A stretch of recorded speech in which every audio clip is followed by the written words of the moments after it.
Hey, everybody. Stu Smith here, going live. Hope you are doing well this Monday morning. Uh, Time change. That's what I'm going to talk about a little bit today as you guys hop on here before we go into live Q&A is think about this time of year. A lot of people talk about the extra hour and use it as an extra hour of sleep, or some places you can use it as an extra hour Saturday night to keep having fun. Um, but for most of us, it's short lasting and it's not really that helpful. Um, Besides, one extra hour of sleep a year is not really a good recovery training program. So can't really look at it as that helpful. But what you can do, especially if you're not a morning exerciser and you need to because you just are not able to fit it into your busy day. Because I personally have found that me working out first thing in the morning competes with nothing in my day. Like if I have a 5 p.m. or a 6 p.m. workout, those are a lot harder to continue day after day after day because something happens. Something with your family goes up, or friends need you, or your car goes up, you got another meeting that lasted long. So many different things can get in the way of that evening workout if that's your plan to do it. But think about this week. If you're having a hard time fitting in 5 a.m. workouts, the neat thing about this week is 5 o'clock feels like 6 o'clock. You know, if you're falling back and, changing your clocks back, some places in the world may not do that this weekend. It's different all over the place. In fact, they're talking about not even doing it anymore. So think about it this way. Think about this time of year. Like we just had Halloween. So if you handed out Halloween candy or you have kids in your house, you probably have a ton of candy still left over and everybody's just snacking on it. And that's no big deal.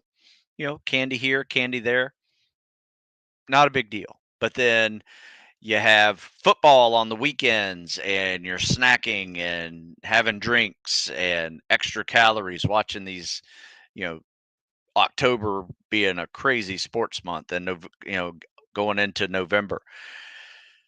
Then you got Thanksgiving, big feast, right? Be gluttonous, right? Then you go into more football games and bowl games and Super Bowls, Christmas feasts and New Year's parties. There's so much going on between November and January. And it's just happened to be right in the middle of the new year where everybody wants to get started. But why wait? Let's get started now. When you got that extra hour, 6 o'clock feels like 7 o'clock, 5 o'clock feels like 6 o'clock, and start building some new habits. And the next thing you know, you're burning 500 to 1,000 calories in the morning and getting stuff done. Right? You don't have anything to do later on in the day. Yeah, you may have to go to bed a little bit earlier, as this becomes more of a habit, but it's probably a good thing. Get some sleep in there. But anyway, it's just an idea. A lot of people struggle with fitting fitness into their schedule, and I try to help them, whether that's through programming, articles, videos such as this, even online coaching. A lot of my clients are people that are just struggling to get it in. Believe it or not, they're not all spec ops candidates that do that online coaching program. In fact, most of them are just people my age that haven't worked out for 20 years. And, you know, now they're realizing their health is an issue and they got to get healthy. I enjoy that. I enjoy working with people because, I personally, yes, I like to see a spec ops candidate become a special operator, a tactical fitness candidate or a tactical athlete become or an athlete become a tactical athlete and serve his community as a policeman or fireman or SWAT team guy, or join the military and serve your country. But I tell you, some of the most rewarding things I've ever done are helping people, who don't exercise, build a habit of exercise, lose 100 pounds, and from there, their life has changed. They can do whatever they want. Some of them go on to serve. Some of them are just now healthy and they continue this journey of fitness. One thing I think people screw up is like fitness and nutrition is not a an event that ends, right? It is a lifestyle, right? You have to continue on, right? It's not a destination. It is a journey, right? And some of these people enjoy losing 100 pounds or 80 to 100 pounds, might take a year to do it, but they've gotten healthier and gotten in better shape throughout that time, not just starving themselves and losing weight and muscle. And then the next step is like, what do I do? Well, let's start running. Let's do a bike. Let's do a triathlon. Let's do an obstacle course race. Whatever. They can go do that. They can go rock climbing. That's fun stuff. And so I get very excited when I write or coach people in that situation. And I just reason why I'm in that mode right now is I just wrote an article about this extra hour that we have right now. In fact, I call it the extra hour dilemma. How do you spend it? A lot of us just spend it an extra hour sleeping and it's gone. Whereas you can really take advantage of this extra hour. And like I said, 6 o'clock feels like 7 o'clock. You might be able to get 30 minutes in before you have to go to work or school. Take advantage of that shift. It's very helpful with you being able to commit to a lifestyle of fitness that can often get interrupted throughout life because we become busier. Life gets in the way. It happens. Don't beat yourself up about it. But I tell you, I have probably done, I don't know, man, 40, almost 40 years. What am I, 52, 53 this year? Yeah, almost 40 years of morning workouts. One day I just started and it became an obsession. But I didn't choose my obsession. My obsession chose me. So, but you can definitely introduce yourself to these kind of, easy opportunities to start changing your life. So, I know I'm speaking to the choir to some of the people who are on here, but this may be a really good one to share with somebody because we all have them. We all have people in our families and friends circle that just need to do something and get started. And it doesn't have to be much. In fact, in this article I just wrote, it's not even posted yet. I just wrote it this morning. It'll be up on military.com a little later. In fact, I said, here's my goals. And these can be goals for like a standalone workout, and this is all you do, or it can be like what I do, and I add this to my hour and a half, 2 hour workout later on in the day. So these are walk more, stretch more, drink more water, and eat less. Just portion control. So those are my personal goals that I have added to my day for some time now. I'm not perfect at it, but I'm getting a whole lot better. I can feel a big difference. I can see a difference. Um, walking 10 minutes after every meal, stretching for a few minutes, during that walk. Or if I can't get outside, I ride my stationary bike for 10 minutes after every meal. Those are just little ways to burn another couple hundred calories. And at the end of the day, it makes a difference. At the end of the week, you lose a pound, right? Slowly moving, burning that, making that calorie deficit actually occur by just moving a little more eating a little less, drinking a little more water, and stretching a whole lot more. And it can be life changing. So, with that, I am going to transition into the live Q&A. But before I do, I'm going to, or no, I'll start taking some questions, and maybe when we have a lull in questions, I'll talk about our workouts we're doing this week, because this is a Monday workout preview week, which today was a good leg day. Can't complain with a Monday leg day. Love it. All right, so on the subject of officers in the SEAL teams, I assume, how often do you see prior enlisted officers in the teams? What advantage, disadvantage are there for prior enlisted O's in the comparison to direct commission? None. I would just say this. 70% of the enlisted personnel in the SEAL teams have college degrees. Any of them could choose to be an officer at any time. They're sharp people who get the job done. I've seen this also happen countless times, that people who join the Navy with a college degree go to Buds, spend, a tour, maybe two tours, so 4 6 years maybe as enlisted, then go to OCS and become an officer.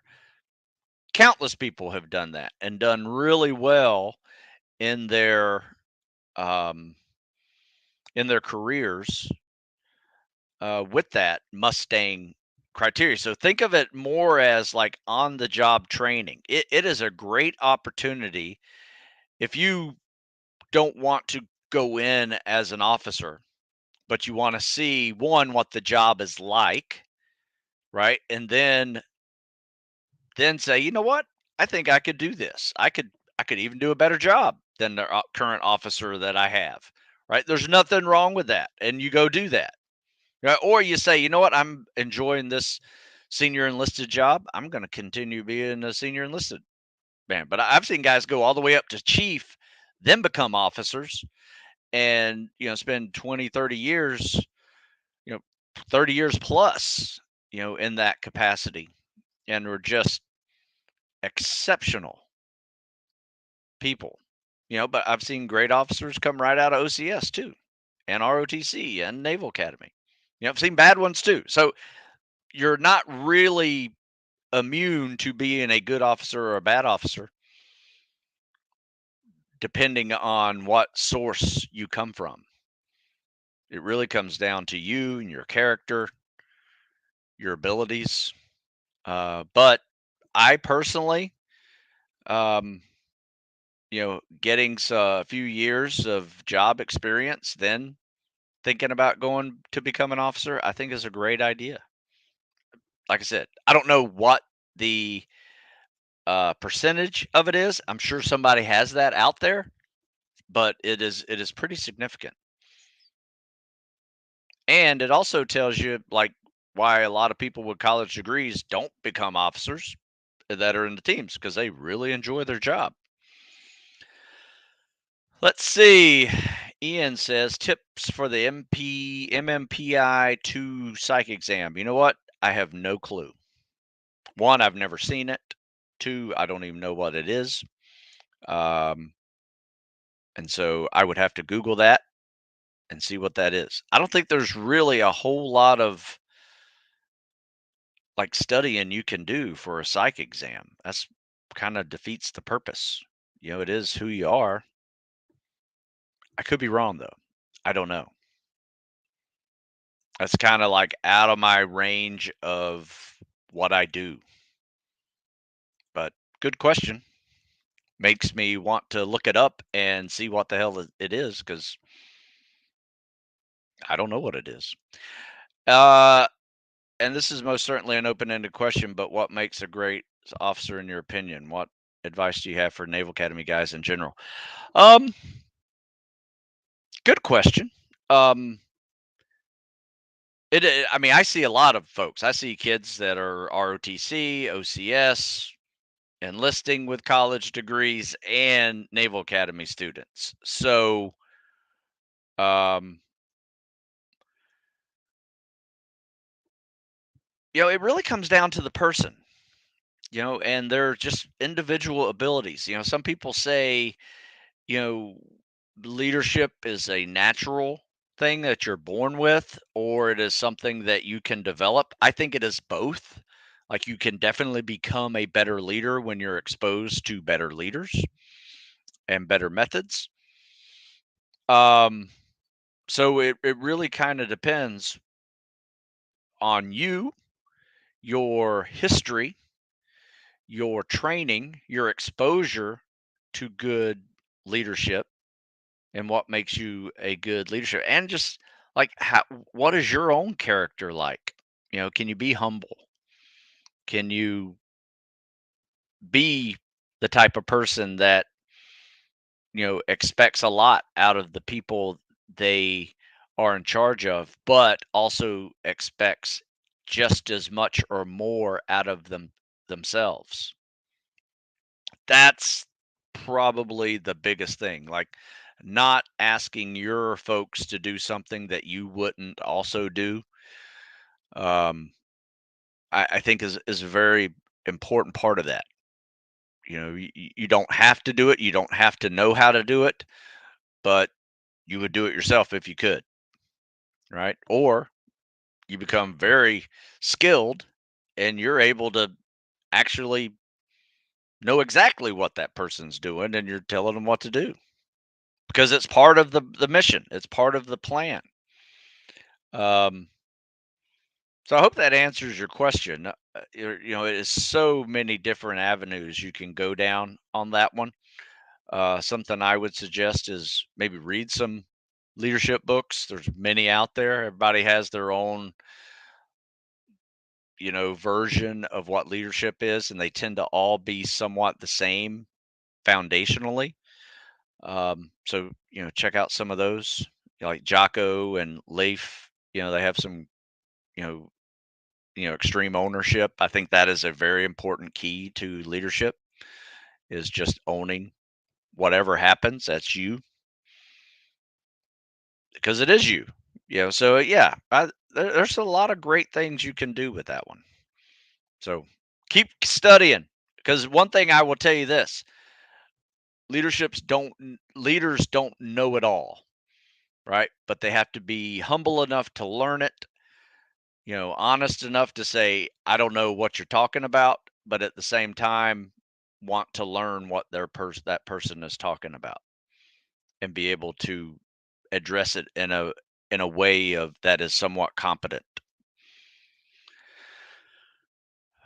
Morning, Stu. Hope you're doing all right. I'm about to do a PST. Any tips on the CSS for those who barely know how to do the CSS? I don't know. Why are you doing a PST if you don't know how to crush the CSS? That's my number one rule. You're just wasting people's time and your own in there.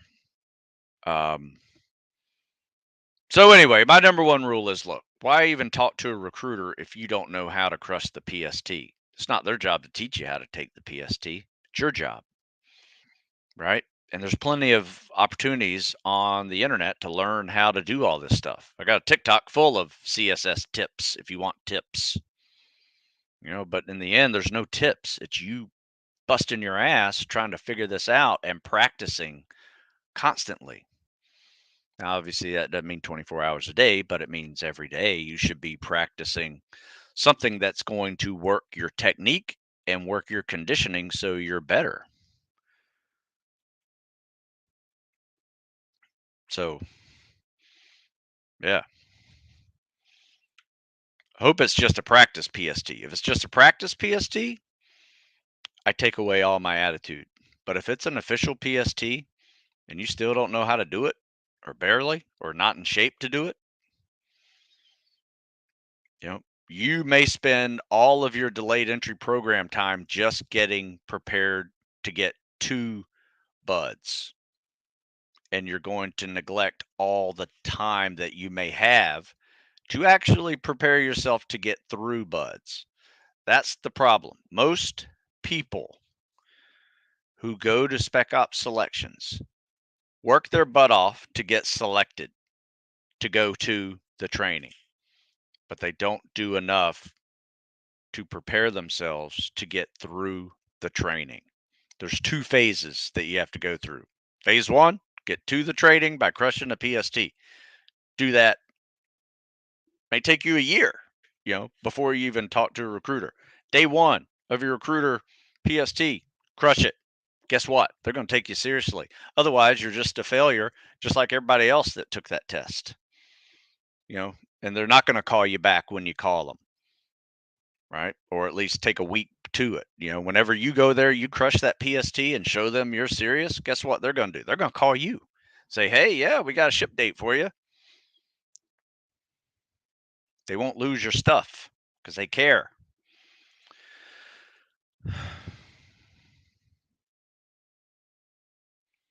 All right. How was training the ROTC group? Yes, great. I went with the Air Force ROTC unit out of Maryland. Was a lot of fun. In fact, probably gave me one of the coolest coins I've had given to me in a while. So there are a lot of Air Force special op or special warfare potential candidates. So this is the Maryland flag, their Air Force ROTC logo, but this is University of Maryland, which we are the Terrapins, and on the back side of that is a tortoise shell. Which when I saw that thing, I was like, "Oh, that is so cool." Both my kids went to Maryland, and they're Terps, so I thought that was a really cool gift that they gave me just to say thanks. But no, it was fun. We trained, did a leg day on a track, and then we moved over to the pool and practiced some combat swimmer stroke, even practiced some swimming for people who just learned how to swim across the pool, right? So they weren't necessarily getting ready for special ops. They just wanted some extra coaching in um, swimming. The one thing I will say this, I'm not a very good coach at teaching people how to swim as a beginner. I can get some basics in there. I'm a much better coach at teaching people who are having some technique issues with the CSS or even freestyle or breaststroke or treading and making them flawless. But I'm not very good at taking someone who is not comfortable in the water, um, never swum across the pool at the first time. I've done that before. And let me tell you, one of my proudest moments as a coach is when one of my guys swims across the pool doing the CSS, and then he is very excited about swimming 25 yards. I'm like, what's going on? He goes, that's the first time I've ever swum across the swimming pool. I'm like, what? And so I congratulate him and thought that was pretty cool. And he, continued on. And guess what? That guy is a SEAL right now. He took another year to get really good at swimming and crushing all of the land stuff. And that's a cool story. So I'm okay at teaching it, but not that great. One half training for buds. One, two. Oh, okay. One of two. Training for buds. How do I pace myself for the best 4 mile? Mile and a half is 8:30. 4 miles, 26:50. That's good. I try to get people between 26 and 27 minutes or 27 and 28 minutes on the 4 mile timed run. As long as you can get that thing under 28 minutes easy, don't let it be a gut check. You got it. In fact, you should check out this article because this article here has a really good running program on it for both of those paces. So this is kind of like to get to and through. In fact, I'll put it up here if you see the title of this. Running plan 20 miles fast a week. Oh, it doesn't really say. Doesn't really say the title, but it's really about getting to and through selection. which is a 6-minute mile for your timed run and a 7-minute mile for 4 and 5 mile timed runs. So, no, that's great. I think you're doing fine. The fact that you can run a 6:15 mile as your fourth one and you had more in the tank, that's great. Sounds like you got the strategy figured out. That's the way I would do it. Learn your 7-minute mile pace, make it easy, and then on your last one, you could go sub 7 and not kill yourself doing it. I think that's great. No, that's how you do it. Good job. I just paid for your fall, winter, spring, summer books. I'm super excited to get started with them. However, they are programmed for 6 days, and I'm only able to work out 4 days a week. You know what? That doesn't matter.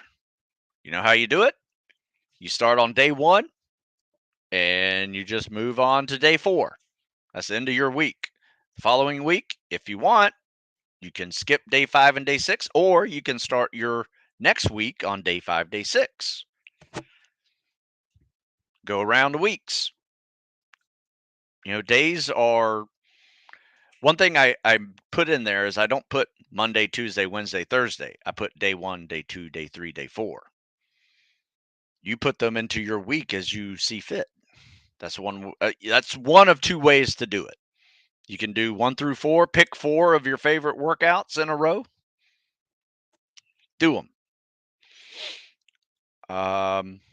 Or you can do every single workout in the book, which is pretty good. By the way, I did send you those the ebook versions of these as well. One of the things about, I don't know what's up. Maybe it's there's 2 things that are slowing the process of you receiving these books in a normal 3 to 4 day fashion. One, supply chain, let's call it shipping issues, truck drivers, also paper shortage. Believe it or not, this paper is like a cream colored 60 weight piece of paper. Shortage on those. That sucks. So what I do is, if you order these, I will send you the ebook for free to get started. If you order any program, just because I get them drop shipped from the printer service, who has some on file and also in warehouse, but it's a cluster, so it takes about 2 weeks to get them. So I send you the ebooks too. Training for a contract. Well, good luck. Good luck.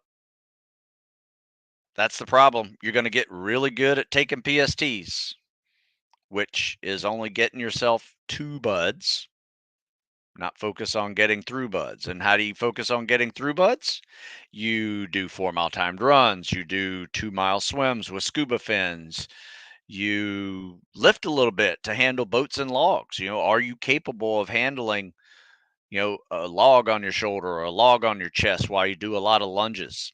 You don't have to actually have a log. You can replace that with a sandbag, or some kind of weight.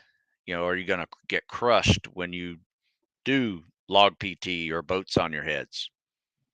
Those first 4 weeks of buds is where everybody quits, because they were not prepared for that intensity of load bearing, running, and swimming, and obstacle courses.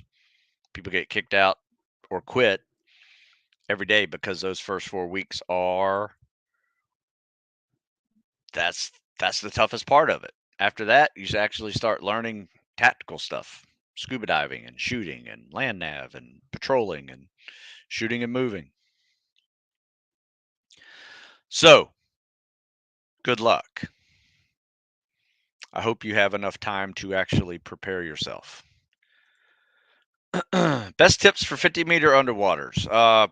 Best tip: 1, don't ever do them alone. And when you do, they should be a buddy swimming with you, or at least a lifeguard on the thing. I prefer both. Um, That's a good tip. Everything else is breath holds and technique.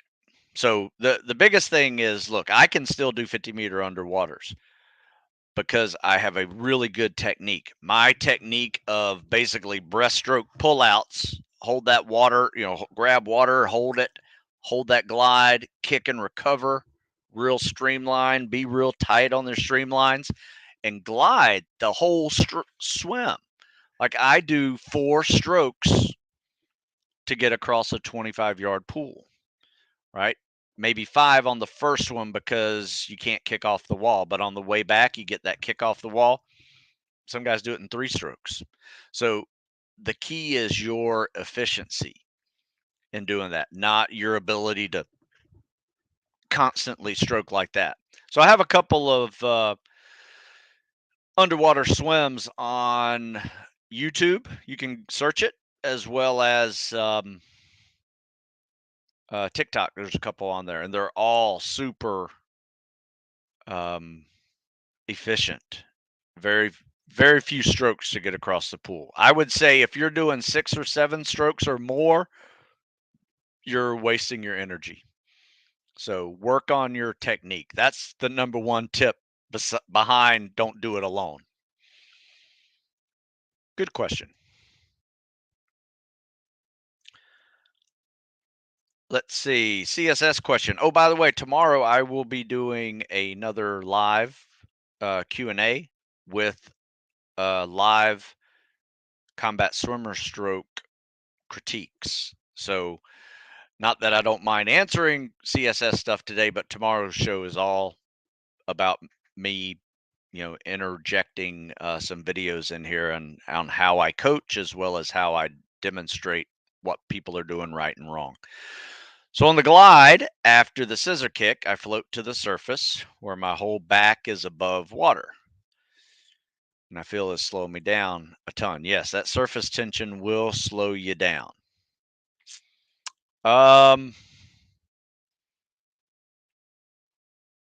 You may be over gliding too. You should limit your glide to like 1 Mississippi, 2 Mississippi pull, right? If you're counting 4 Mississippi and beyond, you're probably going so slow that you just rise to the top. Another thing too is, remember, exhaling your air after the kick may also help sink you, right? So whenever you're now about to pull, you're ready to inhale. But your air in your lungs also acts as buoyancy. Also, body fat acts as buoyancy. So if you have extra body fat, might want to lose some of that. But it's typically air in your lungs will make you float, or your lack of momentum and over gliding will make you float to the top if you're positively buoyant. All right. How does your membership work? Are you able to go back and go through old workout archives and get the upcoming weeks of your program? Yes. Great question.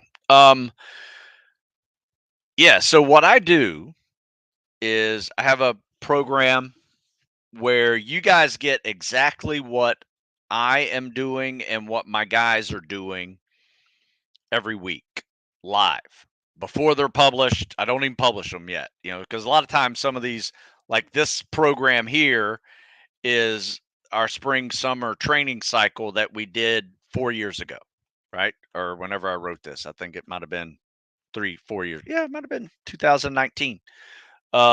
This one, this fall periodization one, this happens to be what I have already written and what we are doing now. So this is probably a fun way to do that too. Now there are some changes because every week I create these workouts, so I may make changes to that depending on what my guys are needing. But as a template, that's actually what we are doing now. And I've already written the winter cycle as well because I have a new system I'm going to try out this winter, and just see how effective it is. But yeah, so You get an email from me with a newsletter with all my articles that I wrote that week and a podcast or live video like this in the newsletter. And then under that, you get 6 days of our workouts that we did that week, as well as a beginner intermediate level of 5 days of workouts underneath that. So it's kind of for every level of fitness. Spec ops level, beginner intermediate level. And those are sent every Friday for the following week. And people send questions like, hey, what do you mean by this? What do you mean by that? I answer them. But yes, in fact, I just sent out my 501st week of workouts. So there's an archive of 500 weeks almost of workouts that you can gain access to. There's a whole bunch of workouts. And you can kind of see how things have evolved depending on the situation, like throughout COVID, what we did, how we changed things up a little bit. You can see how each season plays out from, fall and winter lifting cycles to spring and summer running cycles, hill runs, track runs, interval runs, high rep calisthenics, all those things. So that's that program. It's a lot of fun, and you can stay on as long as you want. There's no particular limit or minimum time that you have to stay on. It's you could sign up for 1 month. If you don't like it, I'll keep sending you workouts for the rest of the month, and then you're off. Do they deliver books to Africa? Yes, South Africa or Mozambique. We have before. Send them quite often. So DJ says I'm hoping to ship out in a few months. 5'10", 185 bench press. That's good. What's your body weight bench? How many reps can you do 185 of? Because that's an important one. And what's your 20-pound pull-up? Push-ups are bad. Push-ups are low 60s. Yeah, you should stop bench. What do you think? So you got to work on your muscle stamina, not your 1 rep max strength. Because your first push-up and pull-up is a strength exercise. Your 20th pull-up or your 80th push-up is a muscle stamina exercise. So it's all about volume. You need to build up your volume so you can do more reps. In fact, I'm going to share with you something I want you to try.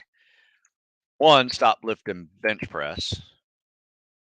That's not really what you need to do right now. And try this for 10 days. It's so you're at 60 PST push-ups right now.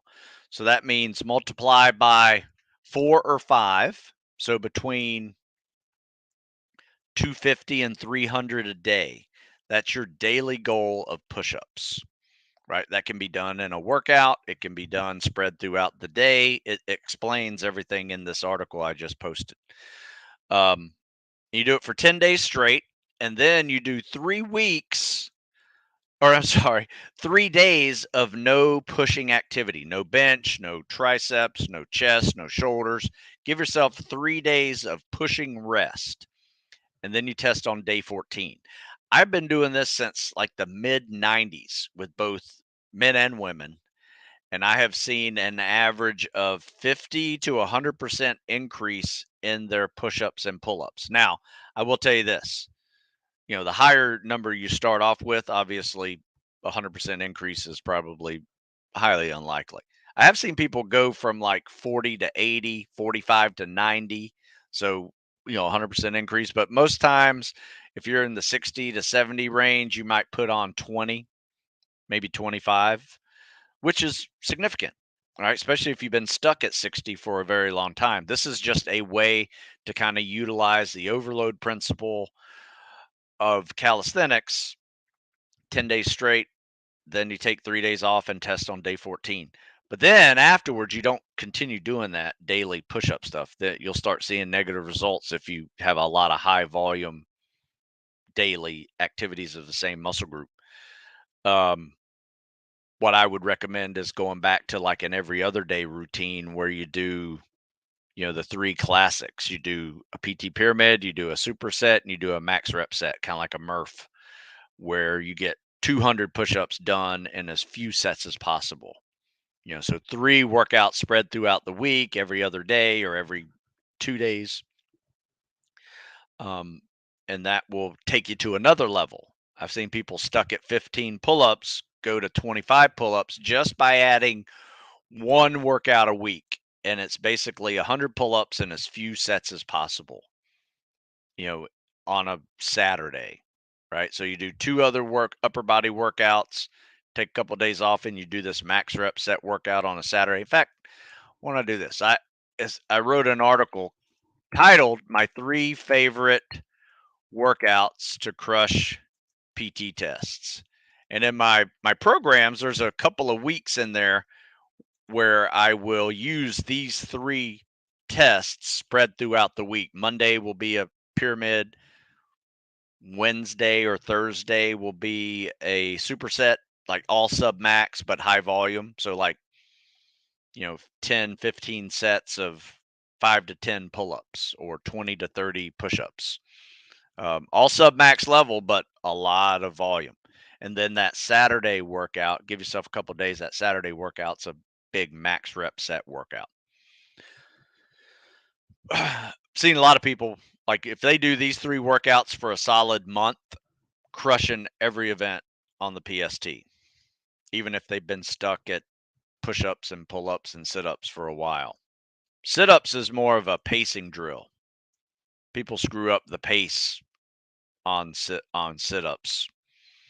Like they'll get 35 in the first 30 seconds and they can't get 35 in the next minute and a half. So what's that tell you?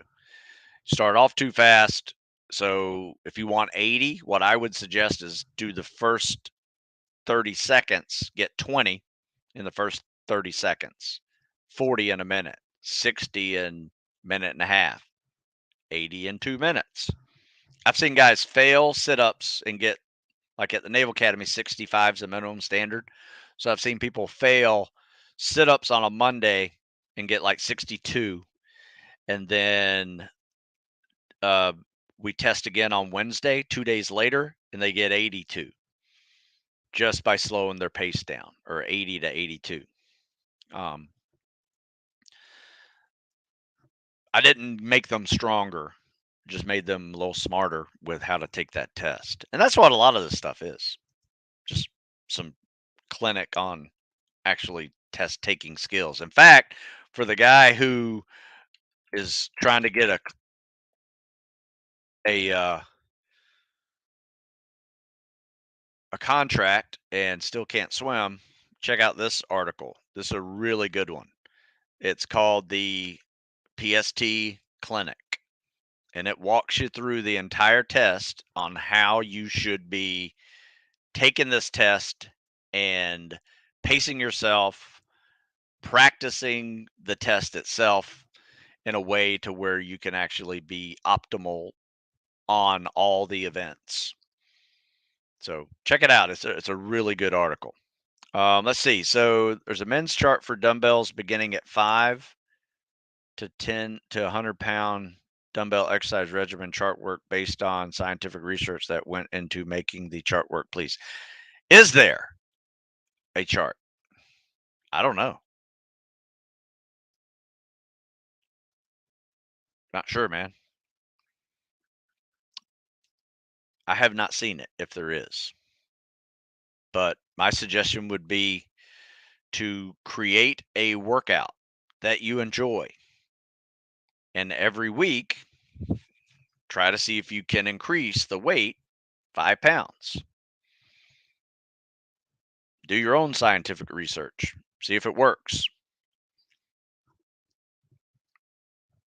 and do it every other day. Um, Stu, one of my main runs in the week is a 4.2. Okay. can't seem to get under 35 minutes. So I'm assuming that's 4.2 miles. Um, but majority of the run, I'm going up an incline, mostly hills. Do you have any tips for increasing that time? Decreasing the time. Um, so if you do the math on that, you're looking at probably like 8 minute, a little over 8 minute mile pace. Um, I would suggest doing doing the same event, but do it in intervals. So break up that 4 miler into 8 400s and 4 800s. Right, so that's 4 miles. Okay, after every 400 and after every 800, stop, catch your breath, but shoot for a 7 minute mile pace. So that means you're going to run the quarters at 145. You're going to run the 800s at 330. So now you are training yourself to run a 7 minute mile, right? Try that. So if you do that only once a week, um, that's fine. Hopefully, you do other workouts that are helping you prepare for that kind of pace. Sounds like you want to try to get a 7 minute mile pace, so you need to practice running 7 minute mile paces. So that's what I call goal pace running. So when you hear or see a workout that I have that says goal pace is basically your current mile pace minus a minute.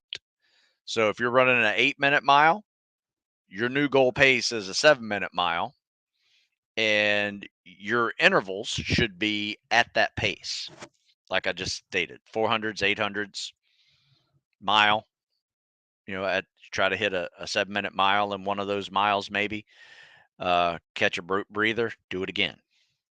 So that workout itself can evolve from 400s to all 800s to 4 1 mile runs, 4 mile repeats. Those are tough. If you can do that, you should be able to start stringing together some 7 minute miles, in that run. How much time it should take for someone in great shape to do a pull up, push up, sit ups, and dips pyramid to 10?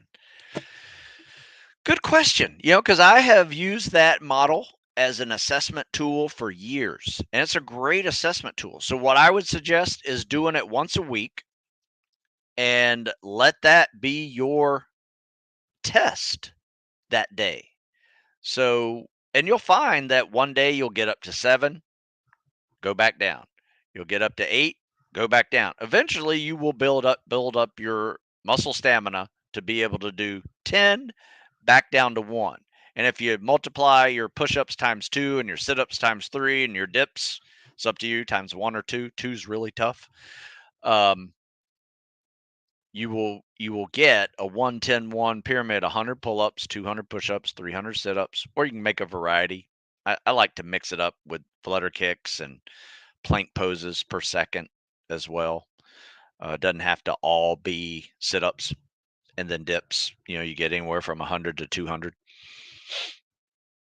That's a good one. How much time should it take? I don't know, man.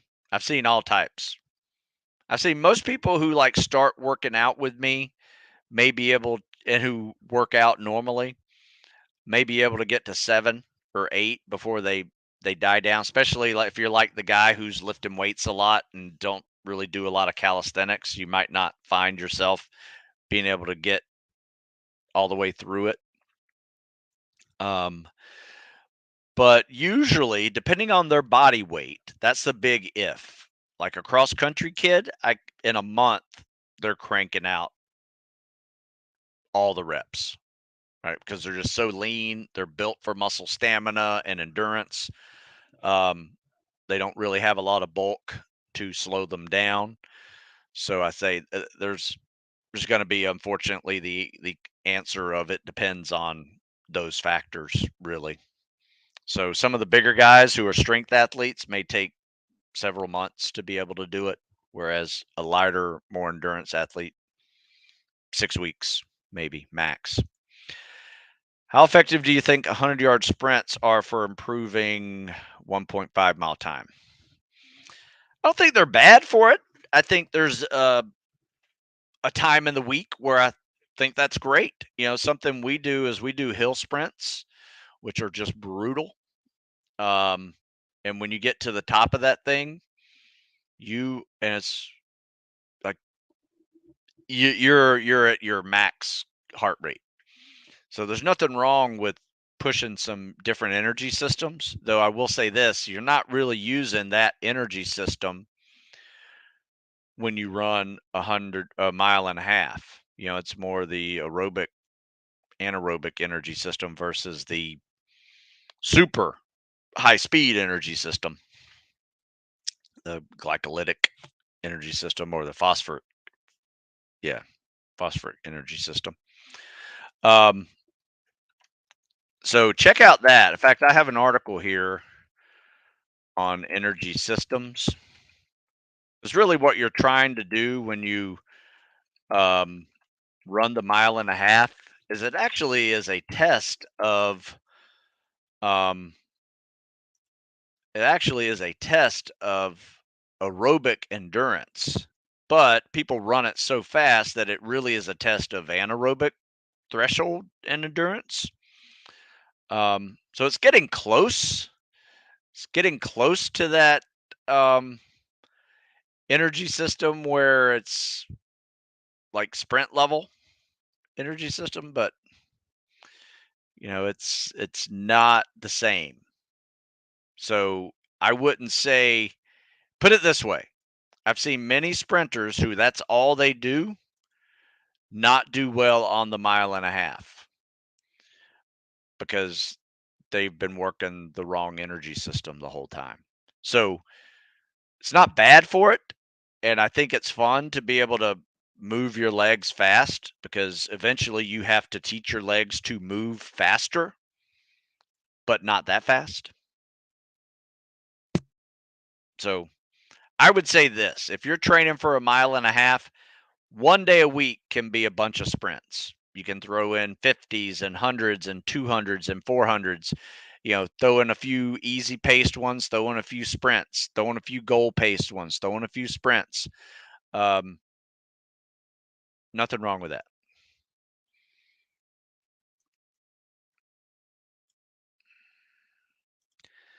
Couple more questions. It's getting close to an hour here.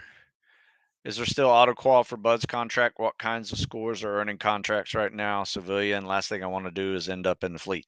Well, here's the deal. Be able to crush the PST long before you go talk to a recruiter. Then you won't have that problem. Where people get stuck in the fleet is they join having no business joining because they can't even pass the PST yet. And then they just spend their whole time in the delayed entry program trying to pass a fitness test, and they never do. So don't be that guy, because you're getting to the training and getting through the training are two entirely different phases of your fitness, and you need time to do both. And it may take a year and a half to like fully prepare for both. And you don't have that amount of time in the delayed entry program. You might have 6, 8 months. I mean, some can stay in there up to a year, but they don't want you in there for a year. You're a waste of their time. So, what are the auto quals? I don't know. My suggestion is this: hit sub 9 run, sub 9 swim, 80 push ups, 80 sit ups, 20 pull ups. If you can do that, you're in the ballpark.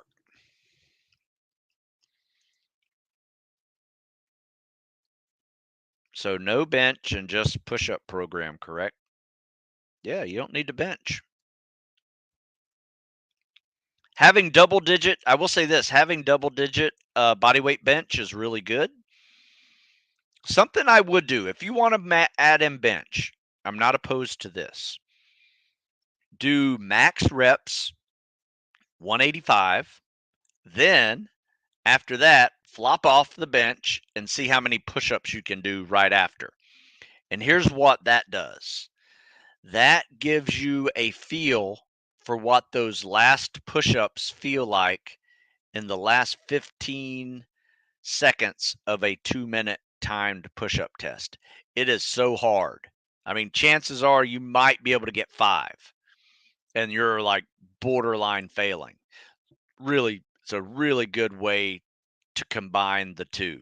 I don't have a heartache against people bench pressing. I would say that is by far my favorite exercise is bench press. It's probably the one I have been doing the most since I was 12 years old.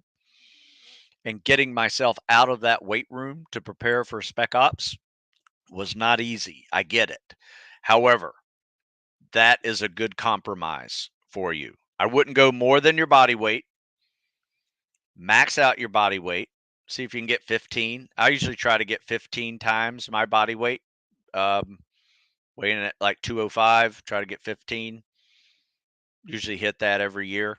Um, you know, every now and then I might hit a 20, but I really haven't been lifting that hard in the last few years to get to 20. But follow it up with push-ups right afterward. Oof, good stuff. Same for pull-ups too. You know, put on a weight vest, max pull-ups, take off the weight vest, max pull-ups. Woo! That will take you to the next level. All right, let's see. Blake asks, I'm working on your lifting cycle right now. Since the workouts are a combo of circuits and cardio, I've been using cardio tracker on my Garmin. Is using cardio tracker good, or should I track it as a lifting activity? Doesn't really matter. Um, my goal is to try to use cardio as a rest activity for the lifting. So this is a completely different style of lifting, right? I mean, even the fall, there's some lifting in here. Um, winter lift cycles, a lot of lifting. However, I use calisthenics to warm up those muscle groups prior to lifting. And then I will use cardio either in between or at the end as a cool down or transition out of lifting into something else. Um, because it's a great way to not just get strong, but you're also maintaining your calisthenics and cardio, which are equally important um, if you are preparing for a lot of the tactical professions, especially a spec ops selection. All right, let's see. Any thoughts on diet? Been a plant fueled for the past few years, and it's made my 50-year-old body feel like 20-year-old body. That's good. Whatever works for you. That's the thing. I don't have a one size fits all nutrition plan, fitness plan, whatever. It comes down to a lot of personal preference and likes, desires, goals. I will tell you this, I am definitely more fruits and vegetables these days. Um, I do some meats, fish primarily. Um, Not any particular reason. I love a steak. I will eat a steak with some A1 sauce like it's nobody's business. Um, but at the same time, I just tend to do it a lot less than I did when I was 25 years old. So I would agree. My 50-year-old body feels a whole lot better with more fruits and vegetables, collagen protein, superfoods, as a shake versus meats and eggs and high protein, high saturated fat type foods. But that's me as well. So I haven't pulled the trigger on the full vegetarian experience. Um, I've tried it for a month and quickly started eating fish just because I felt I needed it. I just wasn't quite there. Um, though a lot of people swear by it, not knocking it at all. Yep, but in the end, my suggestion is you do you. Whatever's working for you, give it a shot and keep doing it. But I will say this: I have done countless research on my own, and when I write about paleo diet, or I write about the keto, or I write about fasting, I actually do it. I write about vegetarianism. I do it, and I try to do it for a month or more, and see how I like it, and see how it makes my workouts feel. If I feel like my workouts are suffering, I have to add in something else typically, um, and maybe it's a timing issue with workouts. So I'd say for my recommendation is find what works for you. Keep hunting. It's a journey. All right. So last question here. I'm working to go into school at the moment. So finding an hour plus workout all at once is tough. That is tough. Is it okay to chop the workouts up a little? Absolutely. Absolutely. If you only have 30 minutes in the morning, crank it out. Maybe get your calisthenics and cardio done when you don't really need a lot of equipment. Then, later on in the day in between lunch, take 30 minutes and lift or go for a swim. That's what I tend to do. I tend to swim at lunch. One, it shortens my eating time and increases my calorie burn during lunchtime. In fact, I'm heading to pool here in about 2 hours. Um, but absolutely, break it up however you want. Do an evening lift, whatever floats your boat. Going to MEPS tomorrow. Any tips? Yeah, don't work out before you get your blood test. That will completely screw up your blood test. Um, so I think that's why they make you go to a hotel the night before. Typically, there's one, people don't show up. Two, people's try to work out before they go to get their blood done, and next thing you know, your blood's all jacked up. Um, no, I really don't have a lot of tips on there. It's pretty cut and dry. Make sure you're well hydrated though, because sometimes eye tests, you have blurry eyes if you're dehydrated, or just maybe your ears don't work as well when you're dehydrated. I don't know, but just be well fed, dehydrated or hydrated, and electrolytes, and go crush those medical tests. Then go crush the PST if you got that later.